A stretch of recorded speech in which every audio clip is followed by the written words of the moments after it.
Hello and welcome to the Magical Midlife Podcast, where you get a refreshing, uplifting and optimistic perspective on life in your 40s and 50s.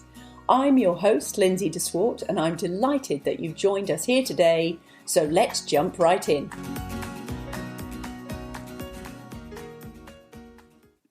Hi and welcome to the Magical Midlife Podcast. Today I'm very excited to announce we are at the beginning of season 2. And I have a lovely guest to join me on the beginning of season 2. And she is predominantly a friend. We have met through work because at one point we were doing the same job. So I guess we were competitors, but it was too fun to compete. And she was way better than I was anyway. So today I have Tammy Hudgin with me, who has been on some really exciting magical midlife adventures. And so today we are going to find out all about them. So welcome, Tammy. Thank you for having me. I'm really excited about this because I don't ever really get an opportunity to just talk about life as opposed to work. So this is really cool, and I'm excited to share where my journey has brought me. Fantastic. Okay. So what I'm going to ask you to do is to give us some background, because you didn't just land here by accident, did you? No. So I am 53 and my kids are grown up and, living their life. And so I was born on the East Coast. I was born in Nova Scotia. However, I was raised in Ontario.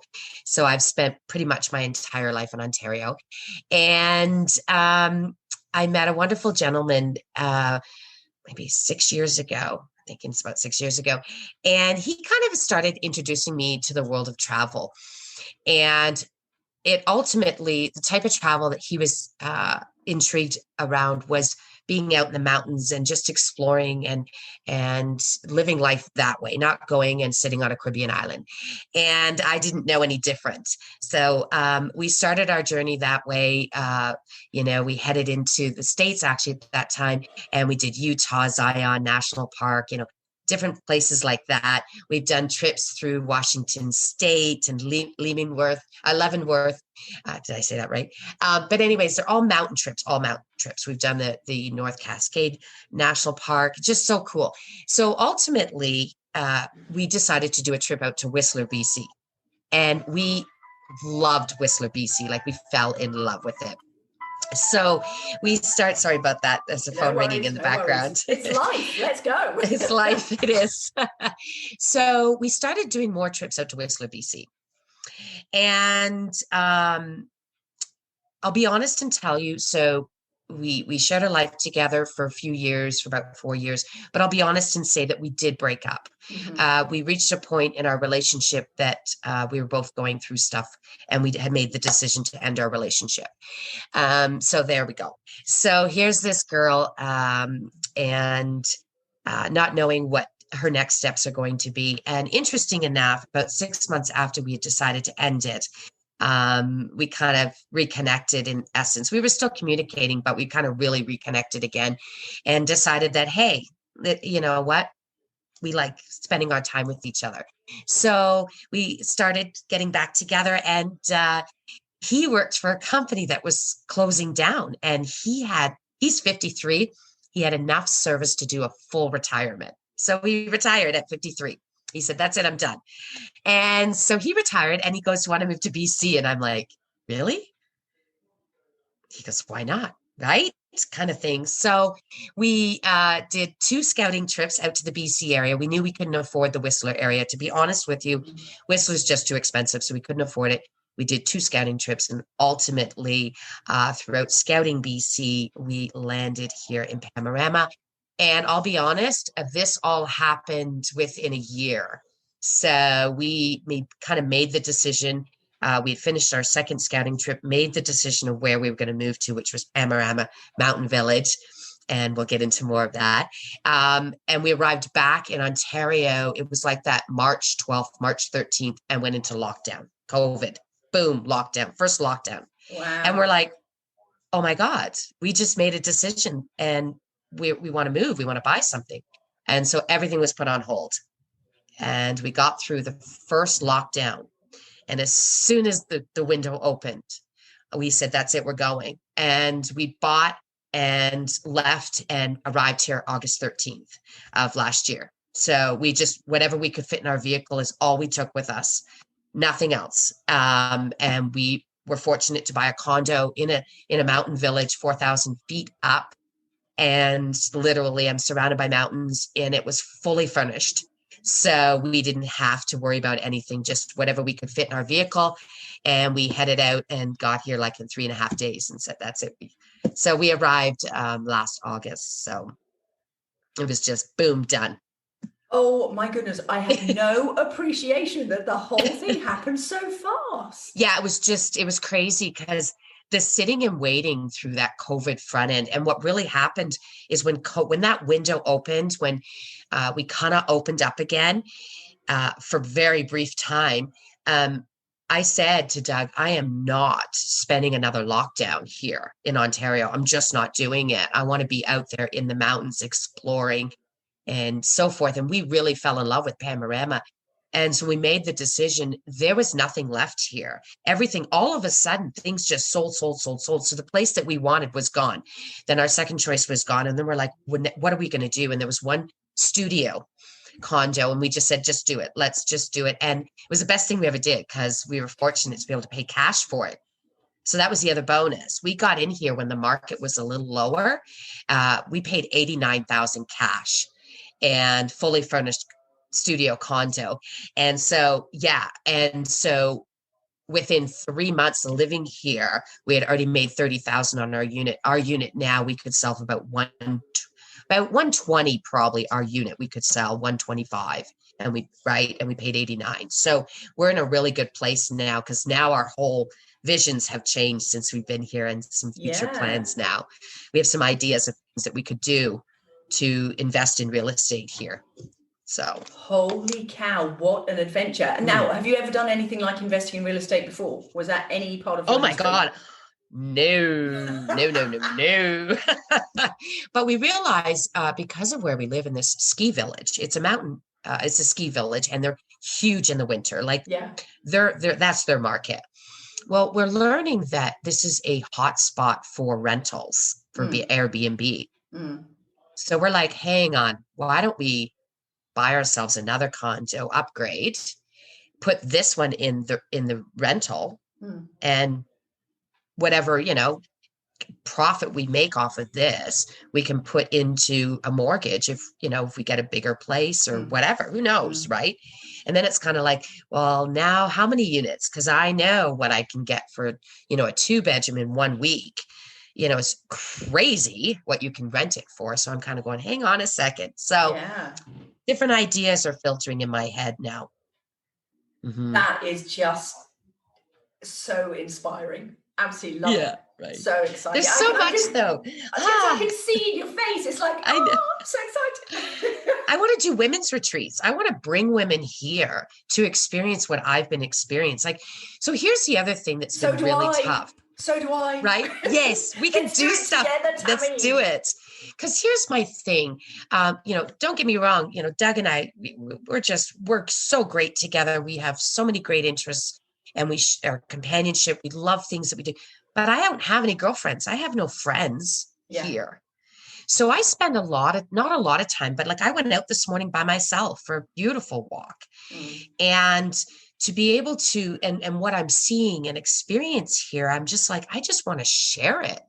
I want women to come here and feel what I feel. Like I walk out inside these mountains and I have forgotten the world.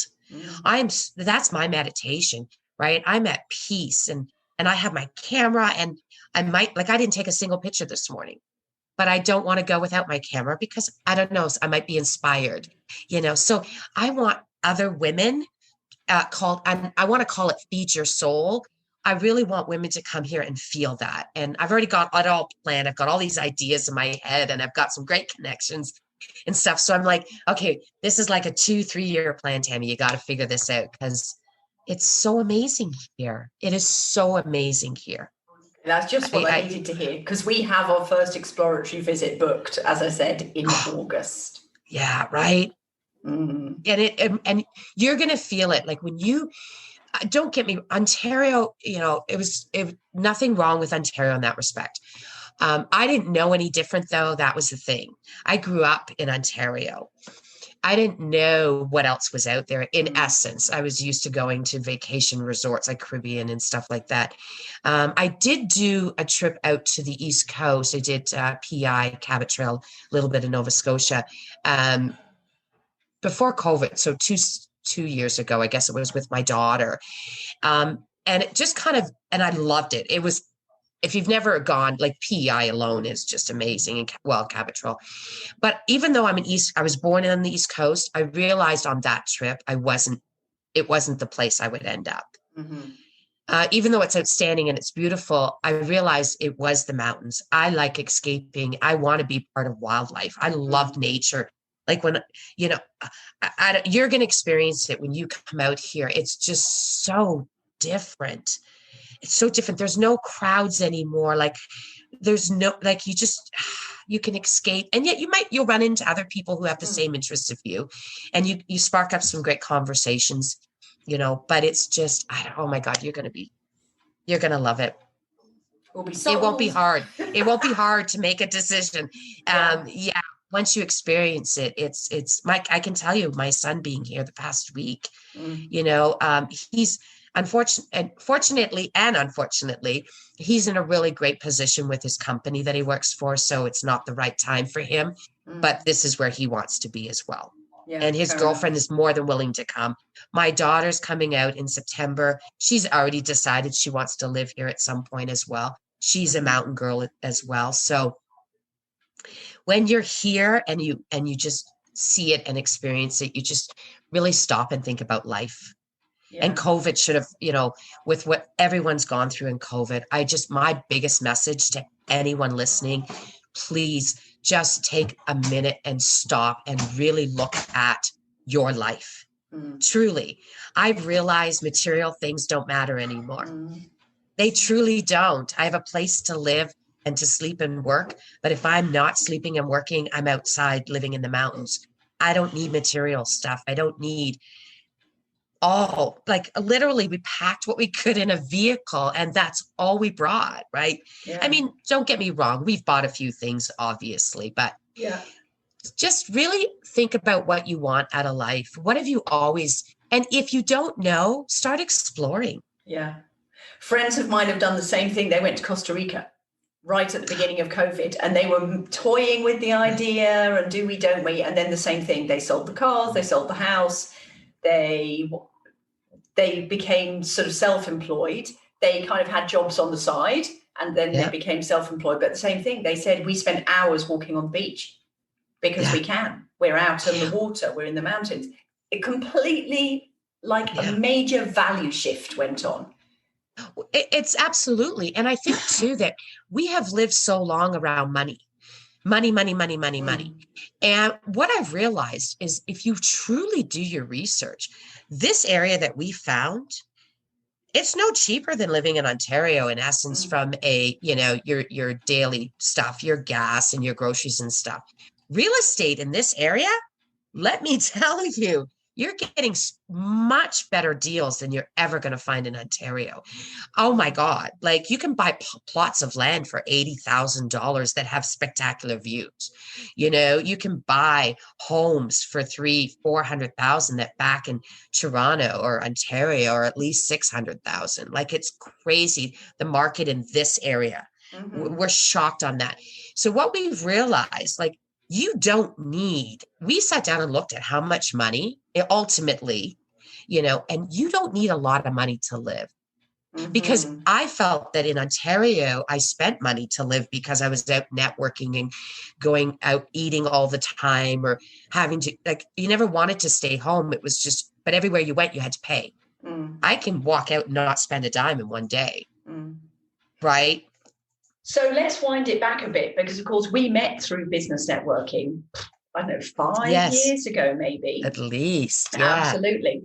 So can you give us some perspective on what you were doing when you lived in Ontario and even before that? Because you haven't always been self-employed, have you? But then when you did go self-employed, you you really kicked butt and did well at it. So Yeah. could you tell us a little bit about the professional journey? Yeah. So I did. I worked in corporate. I worked for Bombardier or de Havilland, for those that know the company, and did spend 13 years there. And that was really my education. In all honesty, I used that as my platform because I graduated from high school and went right to work. So everything I could learn, I took advantage of. And then had the children. So had the children, like that was a bad thing. Jesus, Tammy. Excuse my language there.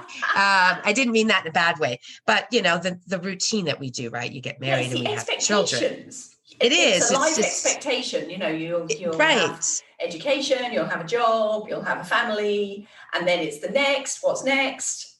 Right. It's this routine that we're supposed to do. Absolutely. The thing I'm finding now, and from everybody I'm interviewing, is hilarious, is that when you get into sort of this magical midlife phase, that's when everybody goes, I don't know that formula really is working for me anymore. Because the rest of the formula, once the kids have left home, the rest of the formula is what? There is no formula. There is none, because everything's changed. Yeah, right? Totally.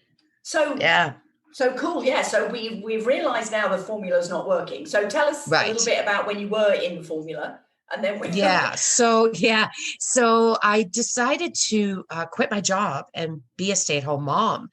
And I don't regret any of that decision from a financial impact, though. And again, money was such a key factor in our routines. Financially, it hit hard. I'll be truthful with you, is that I was doing financially quite well working for Bombardier. Had worked my way up. So I was doing financially well. So when I first quit corporate, I did pick up another job running an office for my best friend. We've been best friends since we were 7, and we still are. So it's really cool. So I worked for her for 3 days a week, and did that for 3 years. And then it was just really strange because I went through this whole journey. I didn't know who I was anymore at that time. Literally, I had no idea. I didn't know what I was going to do. Right. And it's interesting because I'm in the process of writing a chapter. I'm a co-author for a book called Uncover Your Light. And it's interesting because my biggest thing is that, I think we all go through these different stages that we might uncover our light at one point, but something comes in and changes things. So now we're on a different path. And at that point, I didn't know what I wanted. I didn't know what my future held. So I was a bus driver. I drove one of the big buses, went and got my license. I did that for a while. I cleaned houses. I used to take photos of outside of houses for MLS, like just random jobs. I worked through an agency and they got me all these random stuff because I'm like, I have no idea. Then I was fortunate. A couple of little things happened at this point. Direct sales. I had no idea what direct sales was. And I got introduced to it. So this is probably 20 years ago. And I ended up jumping on board. I thought, why not? This is key. This is actually ultimately what led me to where my business brought me to today. So I jumped into direct sales. And at the same time, that same woman that introduced me was also a manager at Seneca College. And through this process of me, in essence, working for her in direct sales, she got to know me quite well and offered me a job in a computer lab. So I'm in computer, when it comes to computers, for whatever reason, I have that. And I've been working with computers since I was 24, I think it was 21, 24. Never been formally trained, but just it was one of my knacks. So she got me into a computer lab, which ultimately led me to being a professor. So I ended up teaching for 8, 9, if not longer, oh my gosh, years as a professor at Seneca College. And I taught Microsoft Word, Excel, and PowerPoint. So that was really cool. Right. And actually I retired in December prior to moving to here. And then they reached out and offered me one more semester. I did online once COVID hit. So I ended up running a class while I was here, which was really cool. But through this direct sales, it introduced me to Facebook. This is when Facebook just got launched. And I decided that because I didn't know anybody, I didn't have anything. I didn't know people in business. I was just, a stay-at-home mom that was going to try and sell candles. So I using thought you Facebook, started in jewelry. no, Oh, that came no, later. that came later. Ah. So yeah, so I only did 2 years of the party light. And what happened was at that time was I made the decision to end my marriage. So I took a step back from direct sales because I was like, not sure what I'm doing anymore, right? It was now I'm going to go through another journey of figuring out life again as a single mom in essence. But kudos to my ex-husband. He's been part of our life for the last 12 years. We shared a home together with our children. And even after my son, so my daughter was still there. So he's a great part of our journey. But I had to go through this journey of now being this single mom in essence and not really knowing what I was doing. Jewelry company got presented to me, Leah Sophia. They were launching into Canada. I jumped on and wow, like it just exploded for me. And it was all because of Facebook. I give complete kudos to Facebook for that. Oh, wow. Yeah, completely. I built a very successful Leah Sophia. Now they were in business here in Canada for I was with them 6 years when they shut down. I earned every single trip. I even earned a cruise for both myself and my mom. At that point, and I'm not saying I was making, the money that a lot of direct sales people made, but at that time I was making $5,000 a month selling jewelry. And I'm like, yeah, all through Facebook. It was kind of crazy. So through the process of learning Facebook, because that's who I am, right? I learn when it comes to technology. I realized the value of building relationships. I realized the value of networking. And I started doing that through a group that I had developed way back when. And it ultimately built my direct sales business. But through that journey, and I met more business people, they were asking me to teach them how to do what I was doing. So I launched a Facebook. It was called I Was an FB Nobody I training remember it. business. And I would just travel around Ontario and teach people. Business owners would, fill up rooms and I would just teach. That's my passion, is teaching, without a doubt. But it ultimately led to, and I became the Facebook new girl. I'm not known for other platforms. And I made that decision consciously, was I'd rather be known for one platform than try to manage all of it. You can't. No, You you can't can't. learn everything. And yeah, so eventually I got out of direct sales. The company has shut down. Here's a true testament, though, to what Facebook can do. And I'm going to throw this out because I know there's business owners listening. Mm. When Leah Sophia made the decision to shut down, it was in December, just before Christmas. There was a jewelry company. It was a Canadian company. And I got approached by some of the other ladies who were moving. And so I jumped on board with this other company right the last week of December. Okay. End of year, Christmas season is over. Okay. Brand new company. Now, they were a sterling silver. So their price point, keep in mind, was more expensive than Leah Sophia. However, that meant my markets were different. At least I thought. Do you know I did an official launch in January, and I sold by the end of January $10,000 in jewelry that by April 1st, I earned a trip with that company. So from January to April 1st, yes, I earned a trip and I went away that year with that company. And that to me was a true testament, because I can tell you this. I did one party that month, and it was my launch party. And I promoted strictly through Facebook. And I worked Facebook, and I got people ordered without even coming to the launch. It was just so phenomenal that I realized that the work I had done building on Facebook and truly selling me and making relationships was what ultimately sold my business. So it brought me to where I am today. So prior to COVID, though, so here's the thing. So I did very well in my Facebook business. So that's what I do. And I, it's my main business. So prior to COVID, when we made the decision to move to Panorama, I was semi-retiring. So I had spent time reducing my clientele. I had reduced myself more than half the work I was doing because I figured out numbers and I knew financially I could afford to do this. Mm-hmm. Now, being an entrepreneur, I don't have a pension. Mm-hmm. I don't have anything for the future. I am now investing, I'll be honest. My eyes are finally open. So I've been doing some financial investing. I realized, so I didn't need all this money to live. I didn't need to make that much. I wanted to enjoy more of life. Mm-hmm. Now, COVID hit. To be honest, my business just went through the roof. Like crazy that I'm turning clients away pretty much daily now. You know what? I know I was going to semi-retire, but I'd be a fool not to ride this out. I'd be a fool not to. And now, so that made me realize to take advantage of the extra money and invest it, do something with it instead of squandering it away. So there's been that roller coaster ride, though, financially as well, through my entire journey of life.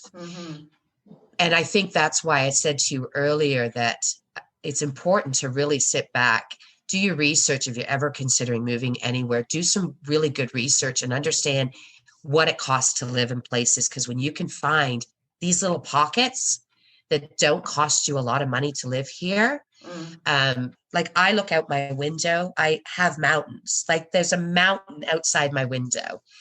Yeah, that's true. And that's what feeds my soul. Yeah. For some people, it's the ocean. For some people, it's pasture. For some people, it's the city. They want to be in the thriving city. And, absolutely. So be it. That's part of the journey. Yeah. But I think I want people to start looking at that. Maybe they're in the city, but they're not really enjoying the city. Like how much did they get out and look at the city and explore the city and see what's available for them? I ended up flying home 2 weeks ago. We unfortunately had to put our family dog down. And it was important for me to be there. She's been with us for 13 years. But while I was there, I said to my daughter, I said, we're getting out today. And she said, where are we going? I said, I don't know. We're going to get in the car and drive. And we literally did that. And I drove north. We ended up about an hour and a half away from us. And we found a wildlife sanctuary. And we walked through 2 trails. Like it was and then we headed back home. Just do that. Just get in your car or get on your feet and just go explore. We don't do enough of that anymore. We're too busy. It is too busy. And I think also you get quite complacent. Depending on where you live, you're like, oh, but I know the area, and you forget because we've only been here, coming up 14 years. Yeah. And when we first came, it was explore and explore and explore. And then, things get in the way and you get more established in a routine and places you do go, places you don't go. And I mean, we still do some exploring, but you get complacent when you live somewhere. Yeah, absolutely. It's very easy that the place that you live feels smaller and smaller. And it's just because it's how you're experiencing it. Yeah. I think COVID really opened the eyes for a lot of people. I've seen a lot on Facebook who have made those decisions. I can't believe the amount of people I know that moved out to BC during COVID because they're just like, you know what? We're done. One went to Okanagan Valley, which is just spectacular. Oh my gosh. But oh my God, spectacular. But I just want everyone just to stop for a few moments and really look at their life. Because we deserve so much more. We really do. We don't deserve to constantly have to be at the beck and call of everybody else, to be limited to what we can and cannot do because of, whether someone's judging us, whether we're worried we might offend someone. Or, the hardest decision about moving away was leaving my children. Yeah, I'm sure. There's no question. And I know I've been judged for that. For leaving my children. Here's the reality. Both my children support my decision. And I think that's what's important. As long, we had the conversation, they support it. And now that my son has experienced it, like he said to me, I get it. I now get it, and my daughter's going to be exactly the same. And yes, it's hard. It's not hard not to see them. But the reality is they're in different stages in their life. And I can get on an airplane and fly back and be there in 4 hours. I'm not across the world. Like I'm only in BC. So I can still live this wonderful, magical world life, whatever it is that I'm in right now, and still have an opportunity to be able to go and spend time with my children. Mm-hmm.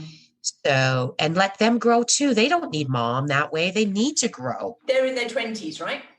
Yeah, they're Yeah. 22, 24. It's time for them. They'll Yeah, reach for out sure. when they need mom, right? Like, let's be Yes. honest, when they need mom, they'll call. But other than that, they don't need me. They're on their own journeys now, right? They need to find out who they are and what their passions are, what they love to do. I think that's something that's really so apparent with so many of the women that I talk with, is that the kids are moving on, because in the in sort of the regular pattern, they are right in the thick of what's expected for them to do next. So they have this path. And, whether it's university, or whether it's a new job, or whether it's moving to a bigger city or a smaller city or whatever, meeting somebody, getting into a new relationship, there are so many new, exciting things for them to do. And it's expected. And then we get to this stage, and it's like, because it's not expected of us, people stop doing new things. Yeah. But in fact, now you've got more time on your hands, more freedom, depending on, your journey up till now. You may have more disposable cash. Exactly. Right. Yeah. But because it's not expected of us, that's where the judgment kicks in. Absolutely. It's so unfair. It is. And we don't know anymore. Like, at that point, your kids are on their own. You kind of go, well, what do I do? And I'm going to sit in front of the TV every night? Because what else am I supposed to do? Yeah. No. Right now, I'm finding myself. I don't know if you know Patty Shevlin. Mm-hmm. This is like the coolest thing ever. I met her through Facebook networking, and I ultimately got her teaching with me at Seneca because she's a computer woman as well. Mm-hmm. Cool. Now, unfortunately, she lost her husband a few years back. I get so oh my God. Done. Retired from everything, sold her house, bought herself a brand new pickup truck, a brand new trailer home, and right now is living in it, and right now just doing Ontario until COVID's finished. But she's going to travel across Canada in her RV, living life. She gives us updates every day on Facebook. It is so cool. She's never done anything like it. She tells us the frustrations of, I don't know, about dumping the tanks and like all this stuff. And yet she is living life. She said, that's it. So that's what I love. This is the magical midlife. You have, it's like an inner, you can call it, it depends on how way out there you want to be. You could call it an inner goddess, right? Yeah, this crone energy that I've talked about at the very beginning. It is like being reborn. And if you choose to harness it, you can absolutely start living a completely different quality of life. Yeah. And for some reason, society, the media, whatever, has just given it such a bad rap. Yes. And that's the whole purpose of this podcast, is to say, hello, whose story are you believing? Why don't you just write your own news story? Yeah. And that's exactly what we're doing. Yeah, I did. I reached a point where, and I mean, judgment, we know it's there and it still bothers me. Don't get me wrong. I'm not immune to it, if you know what I mean. However, it's my life. Why can't I live it the way I want to live it? Like, Doug introduced me to photography. I had no clue that I would come so far with it, that I love taking my camera, getting out, and turns out I'm pretty good at it. And it's like exciting, because I look at the world when I go out now, I don't see what most people see. I want everyone to take a camera with them, even if it's their phone. Go for a walk for about an hour. And I want you to really look at your surroundings and take pictures of things that you hadn't noticed before. Because what happens is we go on these walks, but do we ever look? Do we ever listen? Do we ever see? And what I found by having a camera, I want to look for what maybe someone else might not see. Like, I put up a picture yesterday or this morning, and I didn't notice it when I took the shot. But when I got home, there's a shadow the way the sun was reflecting off these hoodoos, that it looks like a creature, quite large, black shadow of an animal, almost like a unicorn, because it looks like it has a thing coming out. Really cool on the side of this rock that we know it's not. But now all of a sudden, that's what I noticed. Like I noticed I had one photo that I had 9 orbs, 9 in a forested area. Okay. It freaks me out. No joke. I go back to that same location and I now have a photo of 7. I think it was 7 orbs, 9, 7 orbs, 9 butterflies in a hole in the same area. Okay. Exact same spot, fluttering amongst each other that I got a shot of. And I'm like, who sees this? Nobody When you go stops for to a give that walk, time. well, no, because you wouldn't have noticed. You wouldn't have picked up certain things. So it's not just about going out and exploring your surroundings. It's about going out and opening your eyes And and being listening. present. Being present. We forget to be present. And oh my God, for my entire life, even back in direct sales, I don't know how many times people tell us that, be present, be present. We're never present anymore. We're too busy. Our minds are going, okay, I got to make sure I got to answer that email. Oh no, I forgot to answer her on there. And then I got a text message waiting for me. Oh, my daughter called. I need to call her back. So we're constantly doing that, as opposed to just clearing our minds and being present in the morning, in the moment. And I don't feel that I was ever able to accomplish that until I came here. You see, which is amazing, because obviously that was what it took for you. Almost, you could call it an awakening. Whereas some people, it could be a health crisis, it could be a relationship. Invariably, it comes in the form of major change that happens. And, you know, in the healing world, it's called a crisis quite often. But actually, it's just an opportunity. Because all of a sudden you start to notice different things. It's so true. It's an awakening, an opportunity, a healing crisis, whatever you want to call it. But it's almost as if, as you say, you see the things you never saw before. You hear the things you never heard before. I mean, now just yesterday, I took the dogs out to a farmer's field that we walk in all the time. And there's a deer. Oh, nice. And it was lovely. And I've seen deer occasionally before. I mean, we were walking the dogs there for years. But this deer just stood. And I just stood. And we just stood staring at each other. And it wasn't a split second. It was, I mean, it seemed like ages. And then I thought, okay, I'm probably stressing this deer out. I should probably get walking. So I walked on a bit. And then when I saw, because I was on a path and it was in the field. And then when I saw this clearing, I just thought, I just wonder if it's still there. And I looked over and there it was, even closer. And then the next clearing, there it was, even closer. And it was just bizarre. It's like, okay, time has actually stood still because I feel like I'm walking, you know, sort of shoulder to shoulder with this deer. It's cool. If I was in a rush to get home or rush to do this or whatever, I'd never have taken the time to stop. And just notice. And see and notice. Yeah. And the beauty of a deer. I get excited when I see deer, and they're like daily here, right? But I still get excited. And I think they're my favorites. Well, no, that's a little tough. But we were talking earlier, and, you know, we're very fortunate that where we live, and it's just our village up here, we're very fortunate to be close to wildlife. So, you know, while my son was here the past week, we had the opportunity of experiencing mama black bear and her 2 cubs, and the 2 cubs playing and climbing up trees and going up and down. Like, it was just, and you're standing there in awe of this. Seriously. And, you know, and mama, she just, you know, she keeps an eye on you, but she's familiar with the people in essence, if that makes any sense, because there's people here. So, you know, don't bother her. She's not going to bother you. She's pretty cool. But to be able to, well, it's kind of scary. You walked around, because the second time it was a little too close for comfort. We literally walked around the corner and she was right there. Like, I can't even explain, not even 2 feet in front of us. And it was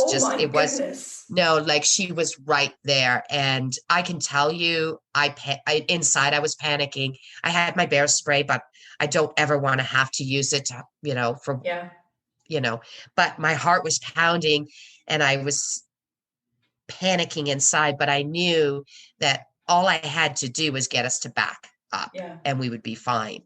So it's that common sense kicks in and just says, I put my arms out to the kids and I just said, okay, guys, back up. And I whispered, back up, back up. And we backed our way up.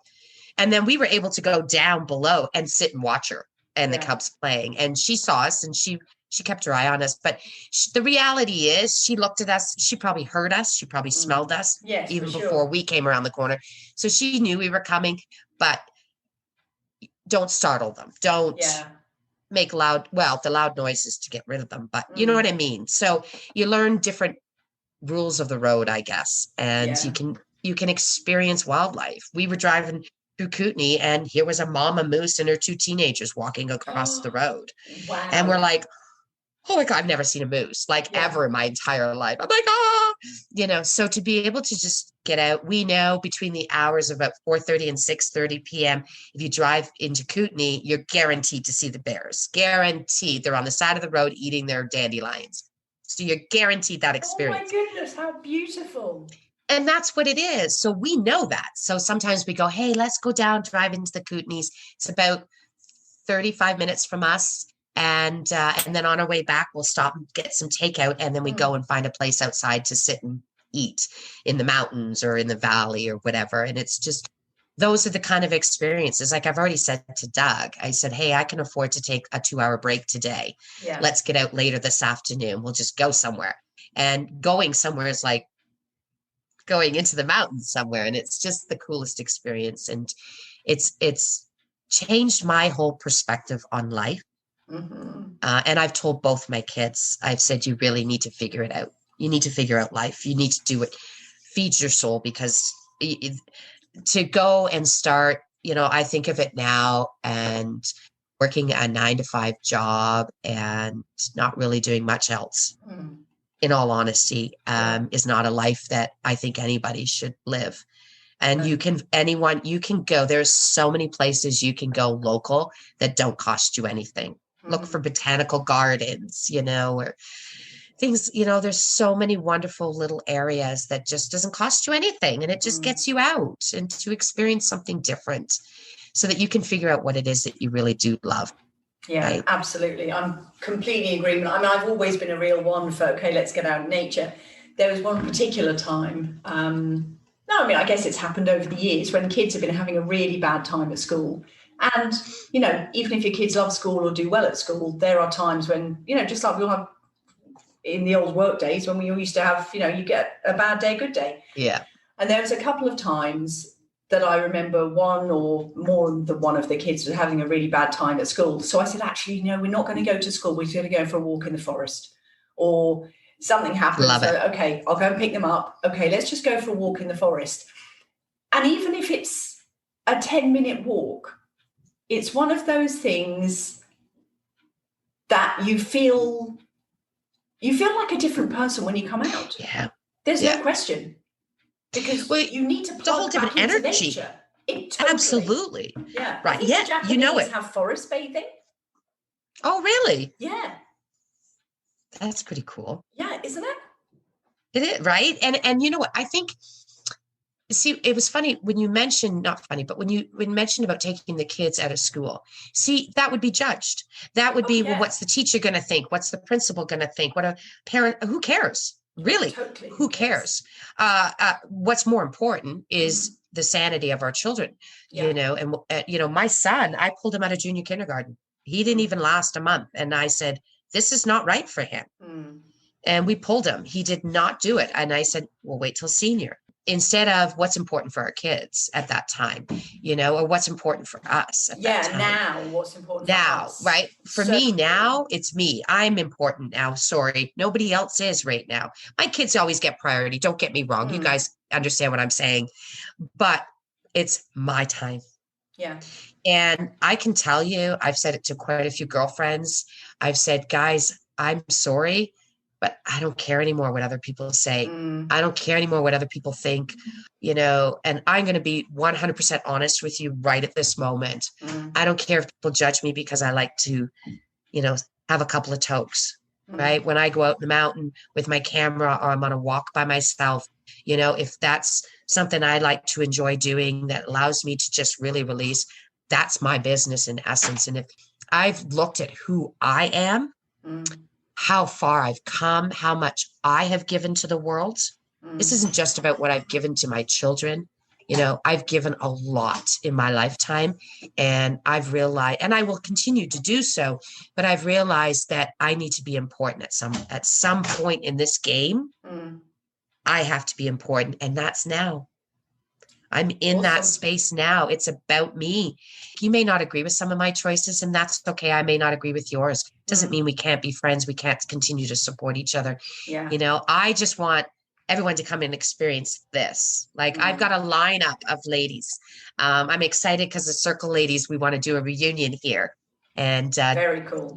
Do an actual live, just a reunion show and I want them to experience it out here with me. And, you know, like I know Tracy Evans would die to live in BC and try new things, because the new things might lead you to finding the passion for something that you had no idea. Absolutely. Like, so no clue, right? That's the thing, because it is literally a mystery, because nobody knows the future. It doesn't matter how much you control what's going on in your everyday. Actually, nobody knows what's going to happen in the future. Nope. Yeah, the next day, something new presents itself. Yeah. The next day, it could be a challenge, like COVID. COVID was a challenge for all of us. Nobody expected it. And we all had to make different changes, which did create a world that is not pleasant right now to be part of. But the reality is, I'd like to believe that each one of us learned something about ourselves through this whole thing. I learned so. Right. I learned I'm not as much of an extrovert as I thought I was. I realized that I have spent my entire life being surrounded by people and being out there and you know, my face was everywhere. And I've realized that I actually don't mind time by myself, you know, and I never knew I really enjoyed that. Which is so funny, because it's always been there. The fact you marketed yourself as a Facebook nobody. It's always been there. Ah, interesting. Yeah. You just never right. saw it. No. So I love spending time with people. I do miss my girlfriends, but I've learned, because I didn't have that, it taught me to love being with myself. And I truly love who I am. So I get to go out and enjoy that and just disappear from everything. Yeah. You know, the tough days, they're there.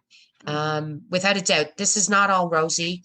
Don't get me wrong, guys. This is not all peaches and cream here, okay? Oh, no. I have my challenges. Yeah, we all have our challenges. Having relocated myself, sometimes you think, I just wish I knew where to get a very basic item that I knew where I used to live. Like back in England, I knew exactly how to deal with this problem, how to get whatever. And I say, actually, our as a family, our transition to Canada was made much easier because we'd already lived in Sweden for a few years. Okay. So my whole world of what was known had already been shaken up. Right. And I had to navigate that. And then we moved back to England. And then to move to Canada, I was just like, okay. So rather than judging of, well, that doesn't work, or how, why do they do it this way or whatever, I came in with a lot more curiosity, knowing that the one way that I knew most of how to do things wasn't the only way. Right. And that's just a completely opening up your noticing of things. Absolutely.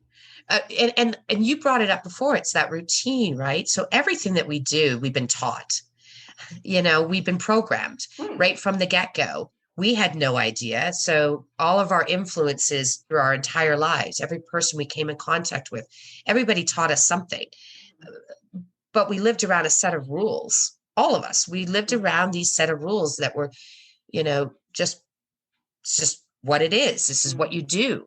Nobody ever really gave us an opportunity to explore ourselves. It was interesting. I guess I never realized, people that it's funny because we label.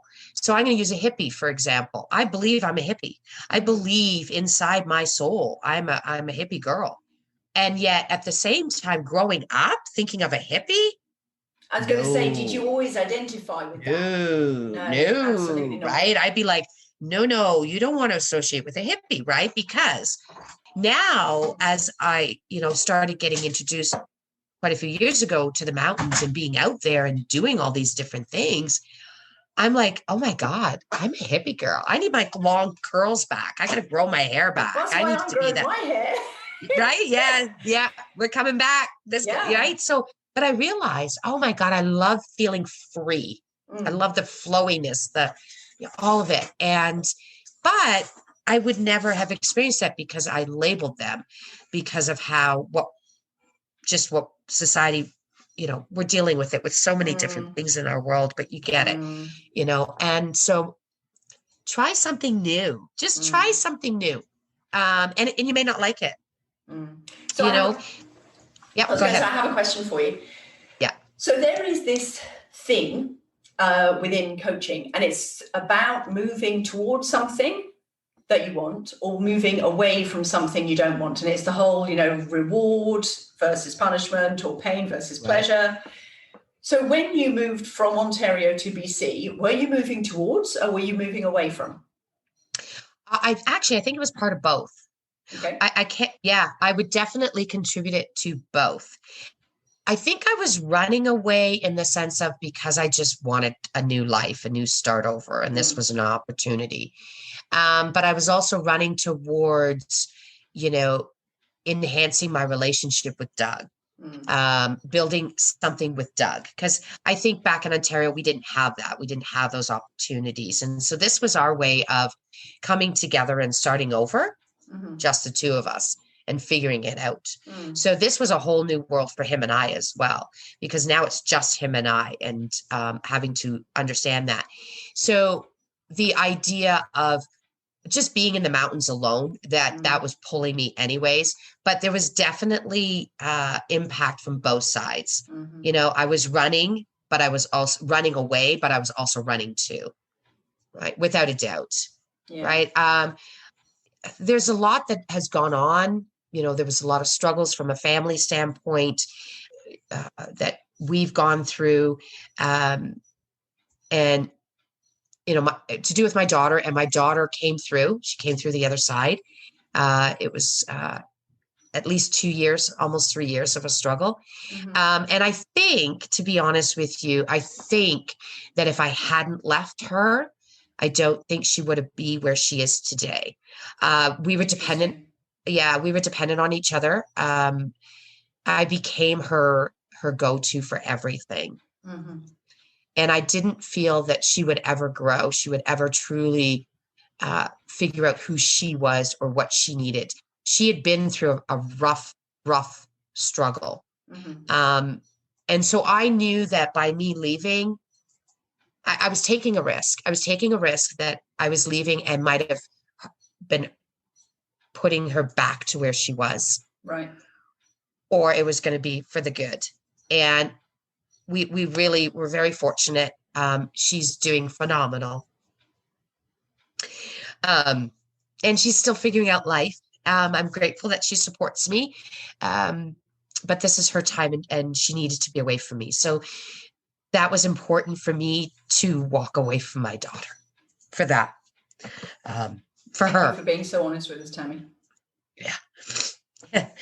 So, but she's doing awesome. So it was a mix of both.